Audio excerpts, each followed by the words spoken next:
રામલલાની પ્રાણ પ્રતિષ્ઠા ટાણે વડોદરામાં શ્રી રામચંદ્રજીની રેલી યોજાઈ હતી।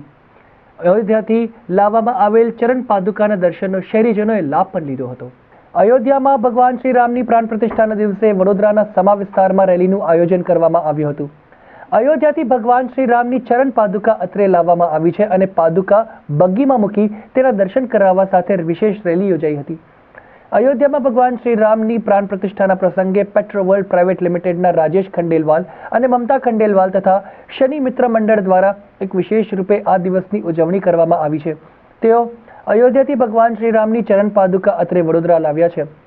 પ્રાણ પ્રતિષ્ઠાના પ્રસંગે સમા અયપ્પા ગ્રાઉન્ડથી એક વિશેષ રેલી યોજાઈ હતી। ભગવાન શ્રી રામચંદ્રની વિશેષ રેલી અયપ્પા ગ્રાઉન્ડથી નીકળી ચાણક્યપુરી, અભિલાષા 4 રસ્તા, મહેસાણા નગર ગરબા ગ્રાઉન્ડ, કલ્યાણ નગર હોલ, જલારામ મંદિર થઈ પુનઃ અયપ્પા ગ્રાઉન્ડ ખાતે પરત ફરી હતી। રેલીમાં અંદાજિત 70 બાઇક અને 50થી વધુ ગાડીઓ સાથે 1000થી વધુ લોકો જોડાયા હતા। આ અંગે રાજેશ ખંડેલવાલ અને મમતા ખંડેલવાલે જણાવ્યું કે ભગવાન શ્રી રામના સનાતન ધર્મને ઉજાગર કરવાના પ્રયાસના ભાગરૂપે તેમણે રેલીનું આયોજન કર્યું છે।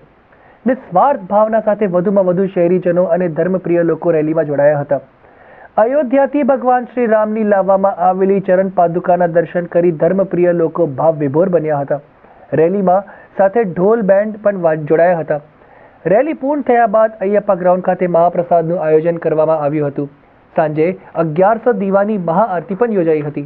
और ये पूरा ग्रुप मेरा ऑफिस का स्टाफ है पूरा, उन लोगों ने भव्य कार्यक्रम को बहुत अच्छा बड़ा बनाया।